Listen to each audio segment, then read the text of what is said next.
इंतजार कर रहे हैं हम। अरे घर पे है जी। अरे जल्दी आओ ना, क्यों नहीं आ रही हो? क्या करें, पापा नहीं जाने दे रहे हैं ना। बहाना मत करो, सुनो।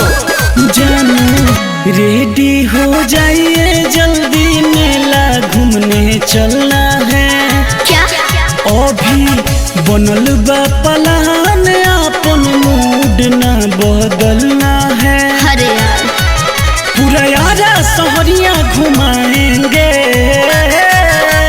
ना ये दादा, मेरे पापा जी, मेरे पापा जी, मेरे पापा जी जो भी जन जाएंगे तो मेला घूमल सब छोड़ाएंगे।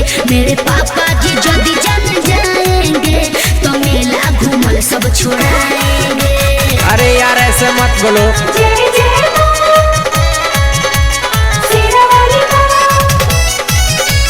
मिक्स बाय दीपक दिलकश।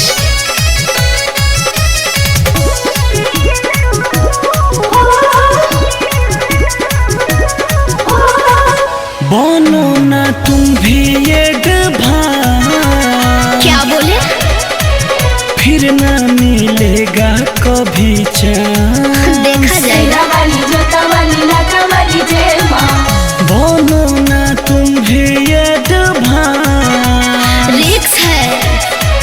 फिर ना मिलेगा कभी चांस। गार्जियन है मेरे टाइट, कर देंगे तेरे संग फाइट।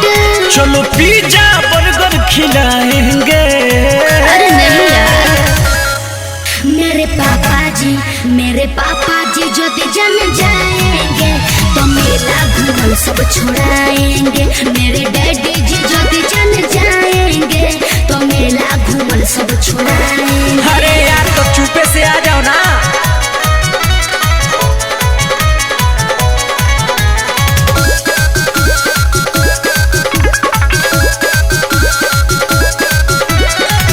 ए पगली काहे डरती हो? तो क्या करें? क्यों ना भरोसा करती हो? अरे भरोसा है यार, पर क्या करूं? ए पगली काहे डरती हो? मजबूरी है। क्यों ना भरोसा करती हो? पवन राजा हो करो नहाला, बात जानेगा पूरा महला। चलो ललकी चुनरिया चढ़ाएंगे। अच्छा देखते हैं, लेकिन मेरे पापा जी जो भी जम जाएंगे तो मेला घूमल सब छोड़ाएंगे।